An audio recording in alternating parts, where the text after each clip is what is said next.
Je sais pas si c'est une bonne idée de faire cette vidéo dans cet état, mais j'aime tellement faire des vidéos que je vais la faire quand même, je crois.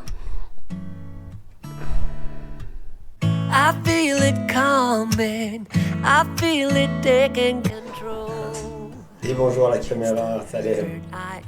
Bonjour. From us to nothing, there's something missing you stole, and it's a little tragic. I know I'm better off living without love. Bon vous l'aurez bien compris, je suis un petit peu malade, mais ça m'empêche pas de faire des vidéos. Surtout que je vais aller un petit peu dans la suite de ce que j'ai dit dans la vidéo de update que j'ai fait sur la chaîne. À savoir que je vais essayer de modéliser quelques bâtiments de la ville de Neuchâtel pour les intégrer dans le jeu Roblox, dans le système de jeu Roblox. En fait c'est pas facile, dès le départ j'ai déjà pas mal de difficultés par rapport à la topologie de terrain. À savoir aussi le niveau de détail que je dois donner au bâtiment, le nombre de bâtiments que je veux faire, est-ce que je vais dans une qualité de map accurate, est-ce que c'est les vraies dimensions à l'échelle. Justement je trouve que ce serait intéressant parce que ça pourrait servir aussi de balade un peu touristique, pas uniquement d'un projet ludique, mais aussi on pourrait tout à fait s'en servir pour explorer la ville. Après j'ai mes propres moyens, donc je pourrais pas forcément faire la ville complète, ça c'est certain. Je vais faire déjà quelques petits quartiers comme je l'ai dit. Donc voilà, je vais vous montrer quelques étapes depuis le commencement, justement où est-ce que je vais chercher mes données, qu'est-ce que j'utilise comme logiciel. Et puis je vais essayer de mettre quelques petits bâtiments aussi dans Roblox pour voir comment ça bouge, voir un petit peu les sols, comment je m'y prends, est-ce que j'utilise le système de terrain procédural, ce qui est beaucoup plus optimisé pour le jeu, ou est-ce que j'apporte simplement la topologie de terrain et on joue dessus. Donc voilà, j'ai trouvé un espèce de plugin qui permet, d'ailleurs il y en a plein, des plugins gratuits pour le système, qui permet typiquement d'apporter justement plusieurs objets, ou un objet bien composé de plusieurs bâtiments par exemple, et d'établir les colliders automatiquement autour, ce qui permet de gagner énormément de temps justement dans ce travail de modélisation. Voilà, c'est un truc qui m'arrive absolument jamais, c'est vraiment je sais pas, je crois que la dernière fois c'était il y a 5 ans à peu près. Alors voilà, ça c'est l'endroit de malade où j'habite. Ne soyez pas jaloux, il y a un lac absolument incroyable là. Et voilà la ville de Neuchâtel, surtout l'endroit qui m'intéresse pour modéliser justement une partie pour le jeu. Dans la vidéo de l'update, je parlais de cette place là, je la trouve vraiment cool comme ça au bord du lac, avec des bâtiments et tout, donc on pourrait déjà essayer de faire cette partie là, dans l'ordre de mes idées.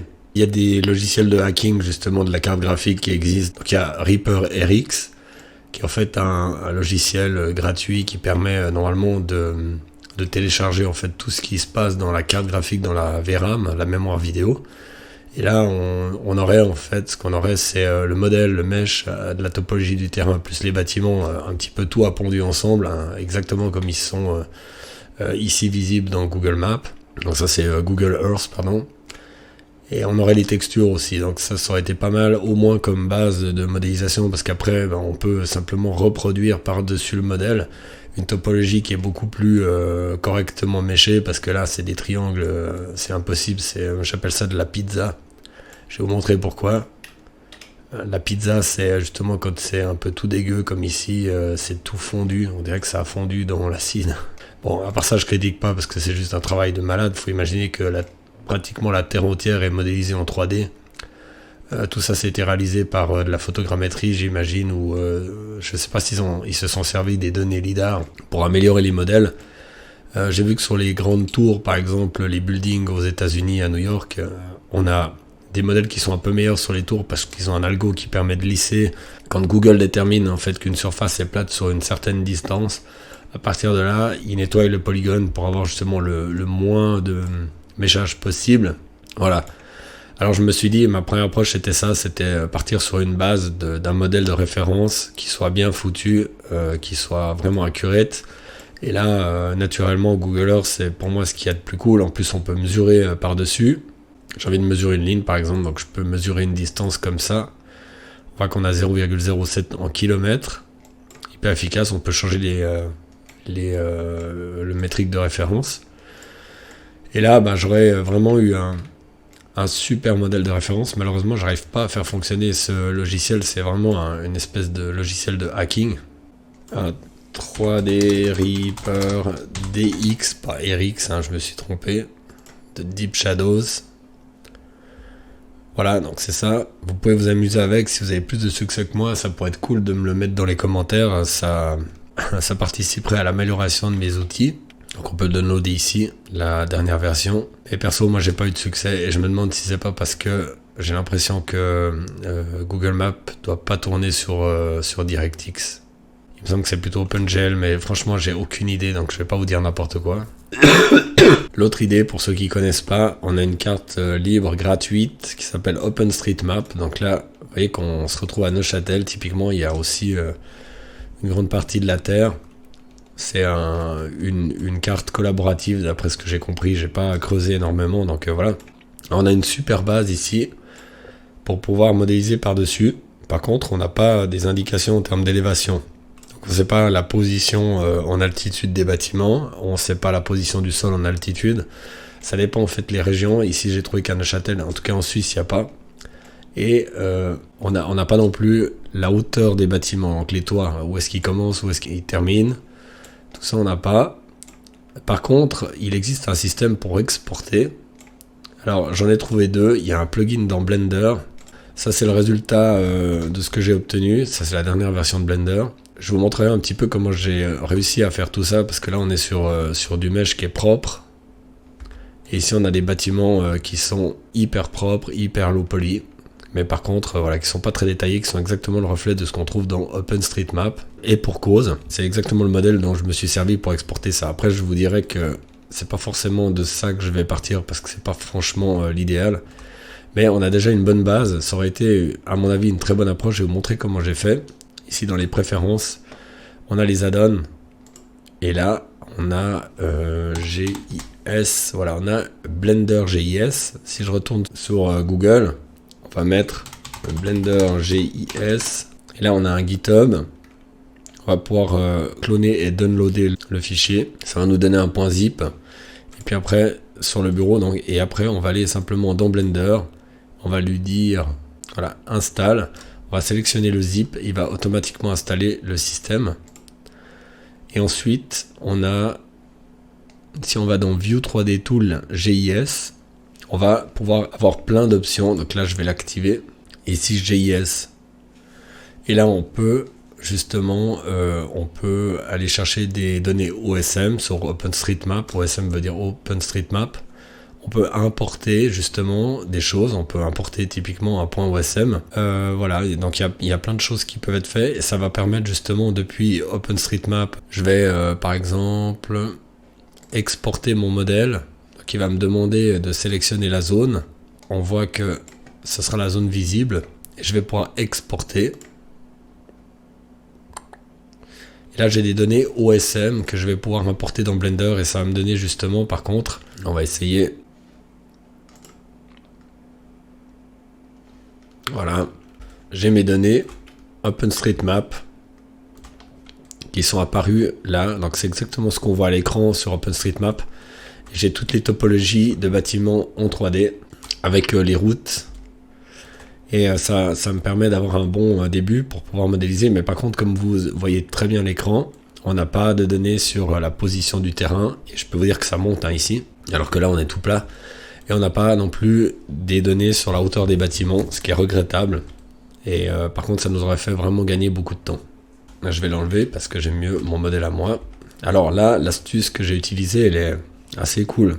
Mais je pense que je ne l'utiliserai pas, c'est pour ça que je ne vais pas m'attarder très longtemps dessus. C'est un site internet. Maintenant, je ne me rappelle plus le nom parce que j'ai cherché tellement de sites. Mais je vais vous montrer quand même l'approche parce qu'elle est intéressante. Il nous donne en fait des renseignements sur les hauteurs des topologies de terrain de la carte en nuances de gris. Alors par contre, je peux vous montrer qu'on voit les bords du lac ici. Et on voit la topologie avec les informations sur les hauteurs. Donc on voit qu'ici on a une espèce de colline. Donc comme ça, c'est assez difficile de dire où on est, mais je crois qu'on a le port qui est par là. Et alors ce que j'ai fait, c'est que j'ai superposé cette map dans Blender en transparence pour la positionner. J'ai exporté une JPEG de ça pour avoir en fait les données visuelles comme ça. Et ce que j'ai fait, c'est que j'ai essayé de faire correspondre les bordures ici du lac par rapport à ce que je peux voir ici sur la map. Et j'ai réussi parfaitement à faire correspondre parce que c'est vraiment assez précis, on retrouve vraiment la topologie comme ça. Et ensuite, j'ai fait correspondre la map 3D par rapport à la JPEG de OpenStreetMap pour faire correspondre parfaitement les bâtiments. Et alors il y a un plugin dans Blender, je pense qu'on va le voir comme ça. On prend la version en fait sans inscription dessus, la plus propre possible. Voilà, donc je vais importer une image as plane. Donc ça va me créer un mesh avec exactement les dimensions de la map. Normalement, on a un mappage qui est directement juste dessus, le mapping. Donc après, je subdivise mon mesh pour avoir justement... on voit que ça subdivise aussi dans les UV. Et ensuite, je vais encore le subdiviser avec un subdivide modifier qui soit assez fin, comme ça, qui est vraiment une bonne topologie. Après, on pourra toujours revenir en arrière. Et là, je vais utiliser un displacer. C'est aussi un modifier. Voilà, je vais lui dire quelle map je veux. Ça va marcher maintenant parce qu'en fait, dans la texture, je sais pas pourquoi elle n'avait pas loadé ici. Donc la texture qui s'appelle texture avec un T majuscule. Si je retourne dans ici, j'ai donc simplement mon mesh tout simple qui est subdivisé un petit peu, mais qu'après il est subdivisé par le subdivision modifier. Et ensuite, on va le displacer, donc déplacer les points en fonction de la map qui est ici. Et vous allez voir, ça va nous donner notre topologie de terrain qui va apparaître progressivement. Voilà, on la voit ici. Donc là, on commence à redécouvrir le pourtour. Exactement la même configuration qu'on a ici. Et ça va nous donner une topologie de terrain. Et je vais essayer de l'afficher mieux que ça. Parfois, je suis un petit peu perdu dans cette version de Blender. Par rapport à ce que j'avais l'habitude d'utiliser avant, ça allait hyper vite. Là, j'avoue que je suis un tout petit peu perdu. Parfois. Ce ne sera pas comme dans la réalité, mais on se rendra beaucoup mieux compte à l'écran du déplacement. Évidemment, là, on n'est pas juste. Et c'est une des problématiques, c'est que on ne sait pas exactement de combien est la valeur de déplacement pour avoir justement une topologie qui est correcte. Ici, je vais pouvoir le shade smooth. Voilà. Donc là, on voit qu'on a notre montagne, si on veut, notre topologie, mais par contre on ne sait pas les valeurs de hauteur. Il faudrait les mesurer et puis déplacer en fonction, mais c'est vachement approximatif. J'aimerais beaucoup être sur un système où je fais simplement l'export depuis des géodata et je vais pouvoir remêcher par-dessus parfaitement aux altitudes, etc. Ce sera un gain de temps qui va être colossal pour moi en tout cas. Donc ça, je vais effacer, et donc là on voit, là j'ai des valeurs qui sont assez proches de la réalité, mais normalement le centre-ville est tout plat et là on voit bien que c'est pas le cas. Donc on monte déjà depuis le bord du lac, ce qui est complètement faux par rapport à la réalité. Et ici on a aussi le château qui se trouve là. Et normalement il est censé être sur une colline plus haut que les bâtiments qui sont derrière. Et là on voit aussi clairement que c'est pas très bien foutu. Donc on voit qu'il y a vaguement une colline, mais elle est assez imprécise par rapport à sa position. Et donc je pense que c'est les limites par rapport à cette map noir-blanc qu'on peut obtenir là comme ça. Donc je vais devoir passer par un autre système. Par rapport aux bâtiments qui sont là, donc simplement ce que j'ai fait, c'est que je les ai descendus jusque sur la map pour donner l'impression qu'ils sont positionnés à la bonne hauteur, mais encore une fois c'est une approximation et donc je pourrais pas me servir de ça. Bien que ça fonctionnerait déjà pour le jeu, ce serait déjà cool de pouvoir se balader comme ça dans les quartiers. Mais bon, après de toute façon on est sur des bâtiments noir-blanc qui n'ont pas de texture, qui n'ont pas de détails, pas de toit non plus, et ça fait toute la différence. Franchement c'est pas très intéressant de se déplacer dans ce genre de map. Donc pour moi, on va oublier quand même toute cette approche-là. Et puis il va falloir trouver quelque chose de plus accurate et de plus praticable pour le projet. Ok, alors là on est sur le site 3D Warehouse, qui est un truc que je connaissais à l'époque justement quand j'utilisais beaucoup Google SketchUp. C'était un truc, une espèce de bibliothèque globale qui était fournie avec, et justement qui permettait à des gens, des architectes et autres, de modéliser les bâtiments, ensuite de les rendre disponibles au téléchargement pour les autres, géopositionnés par contre en format KMZ, format qu'on ne pourrait pas tellement facilement exploiter et tout, mais vous allez voir que c'est assez simple à l'idée. Donc je me suis dit justement, il doit y en avoir pas mal qui doivent avoir été faits sur Neuchâtel, donc j'ai tapé ici Neuchâtel dans le moteur de recherche et puis de 3D Warehouse, et j'ai trouvé tout ça déjà. Donc on a déjà quelques bâtiments, ce qui nous raccourcit pas mal le travail. Après il faut voir un peu la qualité, mais typiquement j'en ai vu un là, je vais vous montrer. Ok, c'est bizarre. Il est en train de me faire planter mon navigateur, je pense. Quand je dis que c'est pas hyper facile, on voit typiquement là où on perd facilement du temps, quoi. Avec Chrome, c'est encore pas ça, hein, dans tous les cas. Voilà, donc ici on va choisir Google Earth KMZ et pas les fichiers SketchUp, je vais vous montrer pourquoi. Alors maintenant ce que je fais, c'est que je vais simplement le dézipper, extraire les fichiers ici tout simplement. On va avoir un dossier avec un point doc ici, et là on aura le modèle en Collada avec toutes les textures. Ce qui fait qu'on va pouvoir l'importer maintenant simplement dans Blender, File, Import Collada. Je vais sur mon desktop. Et là, je vois le fichier, je vais l'importer. Donc là, on a déjà le modèle qui est pas mal détaillé hein, d'ailleurs. Ça ressemble beaucoup à ce que j'ai moi, en tout cas sur le terrain, ça c'est sûr. Et maintenant, on va voir si les textures vont matcher. Et voilà, on a les textures. Donc là, sur un cas comme ça, moi je serais tenté d'enlever justement un peu tout le bordel qui est au sol là.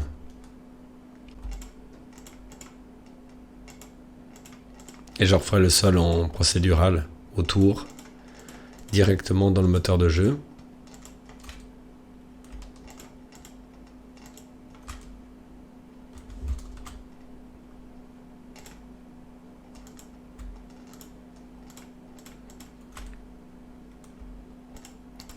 Non mais le mesh de ce truc c'est vraiment dégueulasse.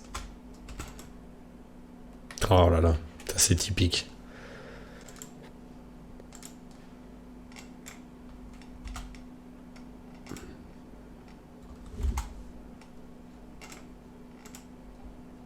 Il y a énormément de points superposés.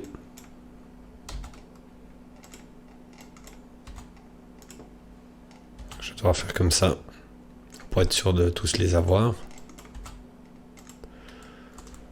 Peut-être enlever encore ça. Tous ces petits trucs parasites, voilà. Comme ça on a un modèle qui est assez propre. On va essayer justement de l'apporter dans le jeu pour voir un peu ce que ça donne. Avec les textures comme ça, m'intéresse bien de voir un peu comment ça réagit. Ce que je vais faire, c'est que je vais exporter le point OBJ de ça depuis Blender directement dans le dossier de texture, ce qui permettra au jeu de plus facilement le retrouver, je pense. Alors export OBJ sélection only, et là sur le bureau directement là-dedans. Je vais appeler BAT1.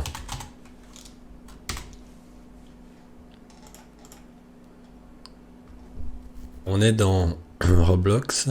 Je vais prendre justement mon test level là. J'ai fait plein de choses avec. J'avais déjà fait des tests d'import de bâtiments. J'ai des petits trucs comme des nuages. C'était vraiment des tests, des arbres, etc. Et je vais juste aller tester l'import du bâtiment avec mon plugin. Donc là, le plugin, c'est Object Collision Gen. Et on va pouvoir loader directement un OBJ qu'on aura sur le bureau. Ce que je m'aperçois, en fait, que j'avais complètement oublié par rapport à l'époque, c'est que en fait, on n'a pas un polygone qui est fermé, on a un ensemble de surfaces qui ont des textures. Et c'est pas une seule texture, c'est un ensemble de textures, donc on a beaucoup trop en fait d'éléments séparés. L'idée aurait été d'avoir un seul bâtiment. Mais si j'utilise tout, par exemple, je vais juste me repasser en mode wireframe. Et là, si je sélectionne tout ça,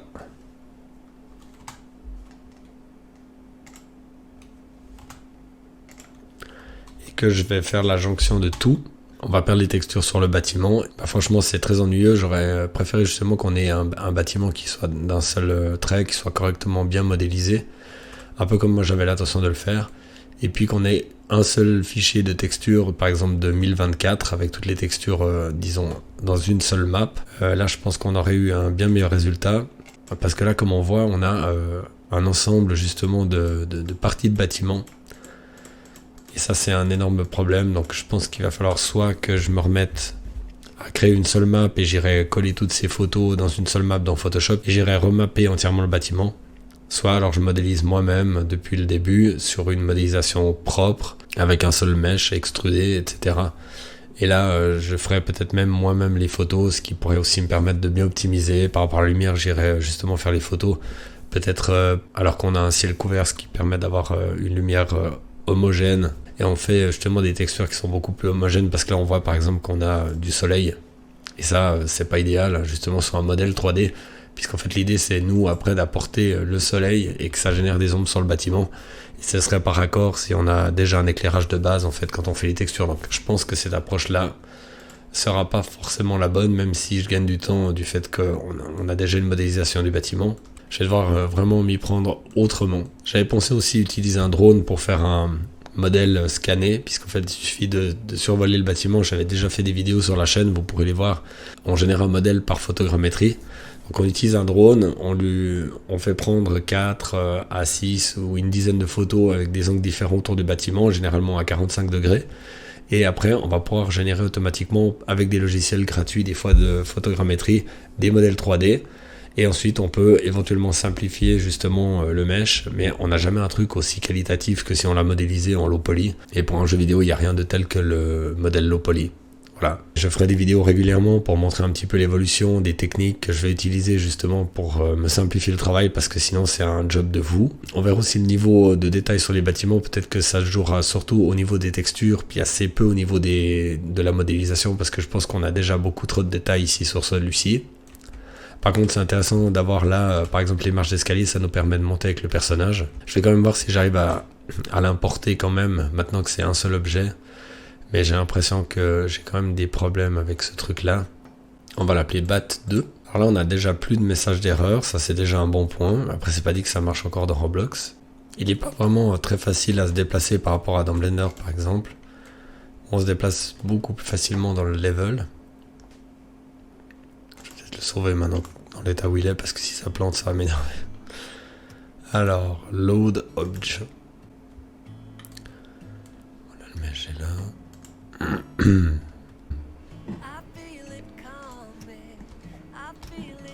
Ok, alors on va aller voir le bâtiment. Donc il est là. Il est un peu petit, par contre on peut tout à fait grimper dessus. On voit que au niveau collider ça marche du tonnerre.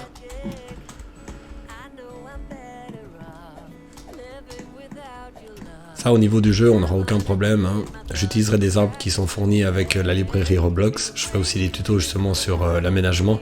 Ici, j'avais fait un petit sol en béton avec voilà, des galets et de l'herbe. Ici, j'avais modélisé aussi au niveau procédural avec le terrain pour pouvoir faire justement des collines et tout ça pour tester. Avec différents matériaux dessus. Voilà, là, j'ai un arbre au-dessus de la colline.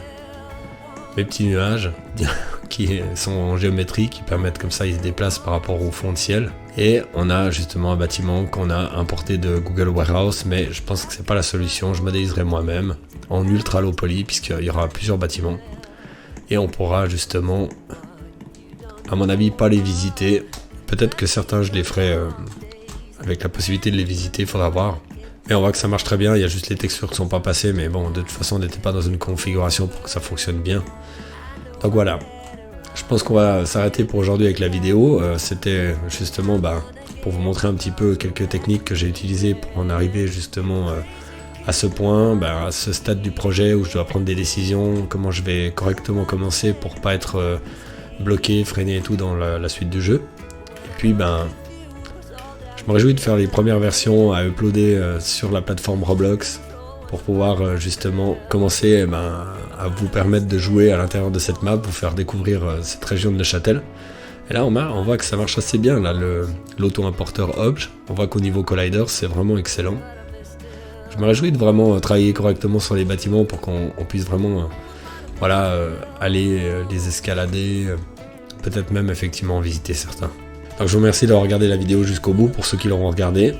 Ceux qui découvrent la chaîne pour la première fois, vous pouvez vous abonner, je vais faire plein de trucs dans ce goût-là, donc comme ça vous manquerez absolument rien. Si vous avez aimé la vidéo, si vous avez aimé les sujets sur les jeux vidéo, sur la modélisation de jeux, etc., vous pouvez partager la vidéo avec des gens qui partagent ce genre de loisirs.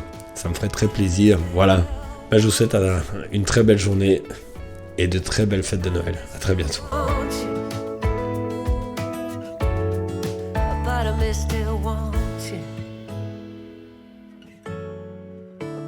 Still want you.